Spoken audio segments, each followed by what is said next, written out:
Alright, prior to 1913, there was no federal income tax or no Federal Reserve Bank. Passage of the 16th Amendment to the Constitution will forever change life in America and not for the better.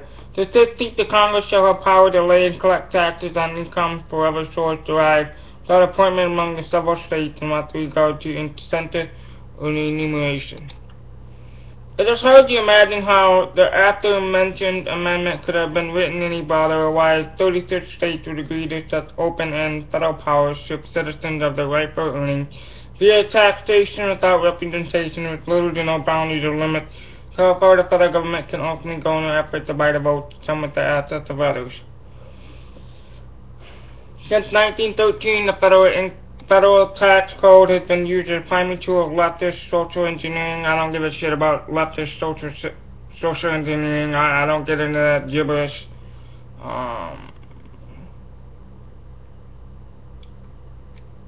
The states are now officially dependent of the federal government. We were supposed to be individual, and we're supposed to be self-independent from the government. We were not supposed to be dependent on the government.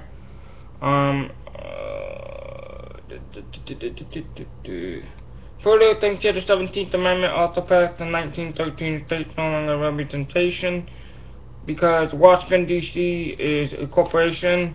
It has a president and it has a vice president. The year 1913 gave birth to the date interpretation of the abuse supremacy clause. Yes, the federal government abuses the supremacy clause and the enumerated power clause. Sorry, not that one. The general welfare clause. It has abused the general welfare clause over and over again. Actually, the federal government doesn't have unlimited supreme power over the states. The states have the supreme power over the federal government, because the federal government was not there before the states. The states were there before the federal government.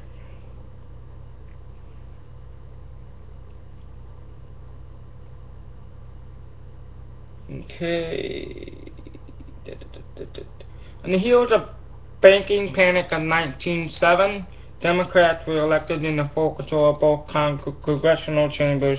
With full control over the legislative process, they wasted no time sharpening the focus of the federal government from the enumerated powers of federal power and social engineering.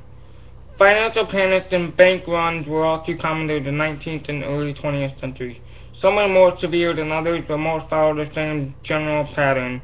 The misfortunes of a prominent speculator would undermine public confidence in the financial system. Panic-stricken investors would then scramble to cut their losses, and then it was uncommon for speculators to double as bank officials worried depositors would rush to withdraw their money from any bank associated with the troubled speculator.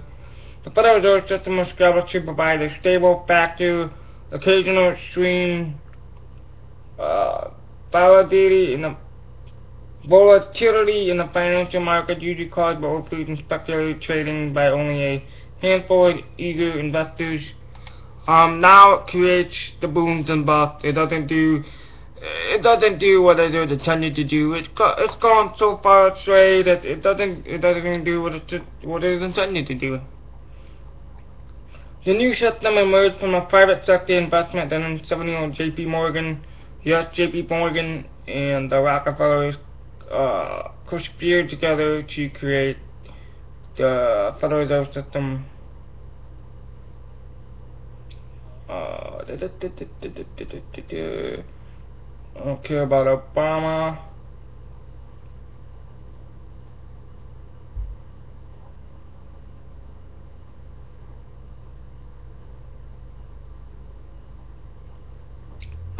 The Federal Reserve System gave the federal government power it cannot be trusted to hold.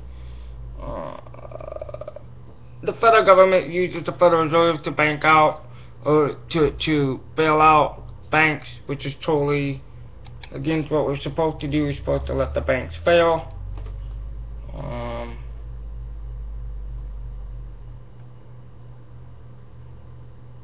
Yes, the year 1913 is one of the worst years in American history. People thereafter became fiscally responsible for unethical actions of a few in banking and government.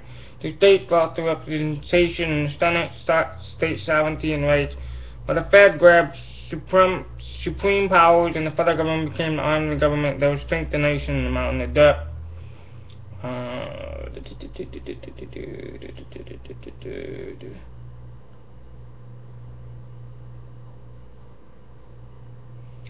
So yes, 1913 was a very terrible and sad year for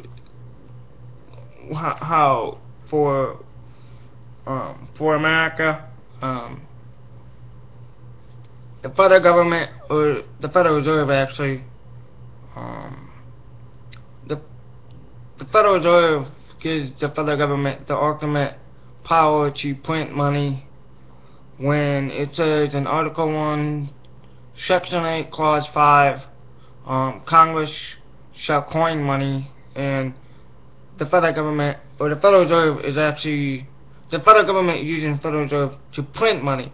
It says Congress shall have the power to, hold on, Article 1, Section 8, Clause 5.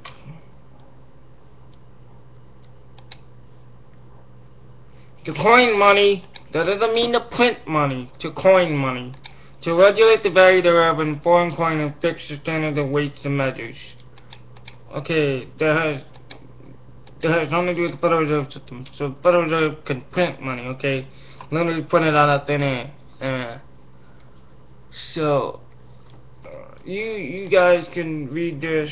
All the states did not properly ratify the income tax. The federal income tax was not fully ratified. It's completely unconstitutional, and we shouldn't even need a federal income tax to fund the government. We don't need it. It's not needed. We were able to fund it before, and we can still fund it now without the federal income tax. There's way too many taxes, actually, to be honest, and there's way too many regulations. So we need to get rid of the Federal Reserve System, rid of some of these regulations, and rid of some of these taxes that put a burden on the American people. Then we might see an economic boom. Until then, until we get rid of some of the regulations, some rid of the taxes, and some rid of the federal income tax and the Federal Reserve System. Till we don't get rid of those, until we still have those, we will see economic depressions and stuff like that. It's engineered. That's what it is.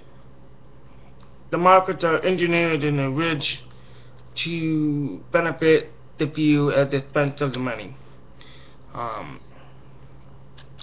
If you look throughout history, there's been constant battles.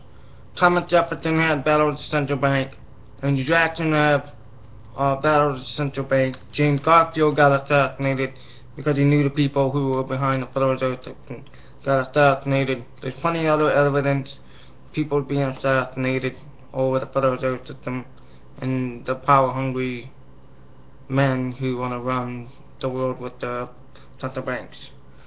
So I hereby want the Federal Reserve System to go. I want it to be completely burnt to the ground, or turned into a mall. Okay, the article I put it in the description box. You guys can read the article. I'll talk to you guys later. Peace.